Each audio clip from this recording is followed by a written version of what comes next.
Is Doom the Dark Ages worth buying? Is it worth coughing up $70 to play this game? Well, fear not, my fellow gamers, for I, your boy Division, am gonna take you on a ride to dive into the newest installment in the Doom series, Doom the Dark Ages. By the end of this video, you'll know whether you should grab the game a couple months post-launch. First things first, you might be wondering why this video is coming out months after the game came out. Well, I'm here to tell you that it's most definitely because I wanted to make a review free of recency bias, definitely not because I delayed finishing this game over and over and over again, and definitely not because I started playing other games or anything like that, obviously. But whatever the reason might be, I'm here to let you know my thoughts on the 5 most important aspects of the game: the visuals, the audio, the story, replayability, and the gameplay. Finally, we'll go over how I think it compares to the other 2 modern Doom games and whether or not I suggest buying it at full price or waiting for a sale. Without any further yapping, let's get straight into things. First, let's talk about the visuals. In general, the graphics are insanely good. Super modern, super sleek, super sexy. This game is an absolute beast in PC requirements, but it makes up for it with amazing graphics everywhere. I mean, look at those water physics, man. They make me feel a special sort of way, if you know what I mean. The designs of the weapons are awesome and perfectly balanced medieval and futuristic elements. All the visual effects are super pleasing to the eye, and the game is generally visually great. I would give the visuals a 9 out of 10.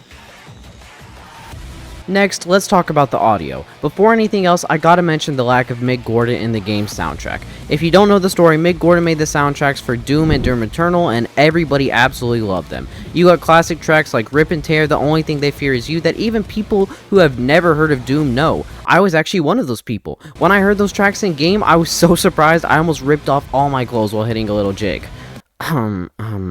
Anyway, long story short, Bethesda and Mick Gordon had some disagreements, and he was no longer going to be producing the soundtrack of Doom games. This is a very big deal because he became a sweetheart of soundtracks in the game community, and people were obviously very upset upon hearing this news. Although, even through all this, the new handlers of the game's music, Finishing Move, did an absolutely amazing job. I especially noticed this while editing footage of the game, where I got to really hear the music without fighting for my life at the same time. Not a single song misses a step, and the soundtrack is amazing. Let's also not forget to talk about the other aspects of this game's audio as well. For example, the voice acting is awesome. I feel like the voice actors cared about the game and put emotion and energy into their lines. We need him. It all felt super realistic and smooth. The sound effects of the Dark Ages are also great. The guns all sound as unique as ever while still maintaining that pop when you shoot them. For example, the super shotgun. I have to say that the most memorable sound from this game for me is the pairing sound. There we go, I got him. It took a little second, but I got him. There we go. I know that doesn't sound like a big deal at all, but the sound effect is so satisfying. I absolutely love that. Dong! It's great. I would give the audio of this game an 8 out of 10. Thirdly is the story. Don't worry, I won't spoil anything in this section. You'll get to experience the lovely story of the Doomslayer and Prince Ozrock marrying and having babies and a family for yourself. That's definitely what happens, trust me. I'll just talk about the story generally. As with the other 2 modern Doom games I've played, I honestly have no idea what the hell was going on while most of the time I was playing it. I was just out to get some demons and collect some toys, and that's it, dog. But I will say that the story of this game was easier to understand than in Doom and Doom Eternal. There are many more cutscenes, and you can understand the gist of what's happening. If you want to understand even better, there are codexes spread out across each level about characters and areas and all that. Overall, though, the story is obviously not the main reason why I played Doom in the first place, but it was pretty fun to see some cool cutscenes and stuff. I'll give it a 6.5 out of 10. Now, let's talk about replayability. Unlike the other modern Doom games, the Dark Ages doesn't have any extra modes to play besides the main campaign. No multiplayer, no mastery missions, no nothing. So really, unless you feel like playing the campaign again on a higher difficulty, which is a completely fair and fun thing to do, you don't really have many other options in terms of content. The developers have said that there will be additional content added to the game in the future, but this has yet to be released. So you may all take that as you will. For me personally, I still think there's much more to do after completing the game for the first time. There were a lot of weapons and upgrades that I barely interacted with the entire game, so I'm planning to do that in future playthroughs. But with that being said, I definitely see how the lack of extra content beyond the campaign could be disappointing when paying so much money for the game. I'll give the replayability of the game a 6 out of 10. Finally, let's talk about the most important part about a game, the gameplay. The Dark Ages offers a huge variety of mechanics, weapons, and gimmicks that are super unique and fun to use. If you've seen the trailers, I'm sure you know what gimmicks I'm talking about. The Atlan Mech and the Slayer's Dragon. There are 3 full mech levels in the Dark Ages, and I would be lying if I didn't say I thought more would be done with the mech concept. I thought there would be whole upgrades and customizations for the mech or something like that, but at the same time, I understand why that wasn't done. It would have been a whole other ordeal for the developers, and with only enough campaign time for 3 mech missions, it wouldn't have made much sense. But at the same time, I feel like it's a real shame that mechanics like the Gatling gun and shotgun only get used for a couple of seconds randomly during mech missions. It makes me wonder why even go out of your way as a team to spend resources on making these guns and all of their animations and models and sound effects and everything like that for them to just barely be used. Like, dude, I want to blow this demon for longer. Please, let me. I guess it is a good sign that one of the complaints about your game is that its mechanics are so good and fun that players should have been given more time to use them, but it's such a simple problem that could have been avoided that's just a little frustrating. Like, you can't tell me you don't want to shove your ball down a demon's throat, drop into a gigantic hole, and watch it blow sky high. Now, let's talk about the dragon. I honestly don't have nearly as much to say about this Sigma. His sections were short and sweet, and he was fun to use. I'm not sure why, but I didn't mind here that this guy didn't have his own upgrade tree or something like that like I did with the mech.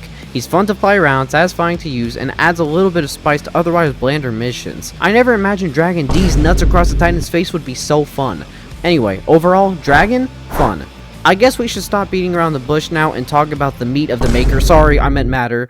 Obviously, what the gameplay of Doom is about is the first-person demon-destroying destruction of death experience. The Dark Ages does a fantastic job of including medieval elements into its futuristic arsenal of guns. Even higher-tech weapons like the Cycler Accelerator still feel very medievally. Of course, you still have the classic Shoddy and the Super Shoddy, but you can also try out new weapons like the Chain Shot, which launches a giant ball attached to a chain using magic, and if you think that's not medievally enough, you better tell me what is, bud. You got the Pulverizer and the Ravager, which are both weapons unique to the Dark Ages and are so damn cool. They want to make me both pulverize and ravage the developers for making these guns. Sorry, I got a little ahead of myself. Anyway, I think all the guns in this game are viable, very fun to use, and are very unique in their use cases. For example, need to strip off the armor of a Big Daddy Mancubus? The Chain Shot is there for you. Need to snipe an enemy from across the map? Whip out your Impaler. The gun. The Impaler is a gun. Don't take that out of context. I also think it's important to mention the amazing designs of the guns. Even the older classic guns like the shotgun and assault rifle have complete new, awesome medieval designs. One thing I would like to mention though that I found pretty annoying about this game is the slow quick swapping. Look, I know that developers wanted to make the character feel like a tank in this game, but I felt like it was extremely unnecessary to make the gun swapping animation so long. I feel like it wouldn't have taken away from the tanky feeling of the game to make them shorter, and it would have made the general quality of life during fights so much better. Other than that though, I don't really have any complaints about weapons in the Dark Ages. Speaking of weapons, let's talk about the shield. The shield was a great addition to this game and honestly felt like a replacement for the dashes in Doom Eternal. Instead of dashing away from attacks, you block them whenever you just can't run away. Also, mechanics like the shield bash and shield throw add so much versatility to the gameplay. You can close short distances quickly so you can blow up your demon adversaries, or you could throw your shield to stun them while you hammer them vigorously.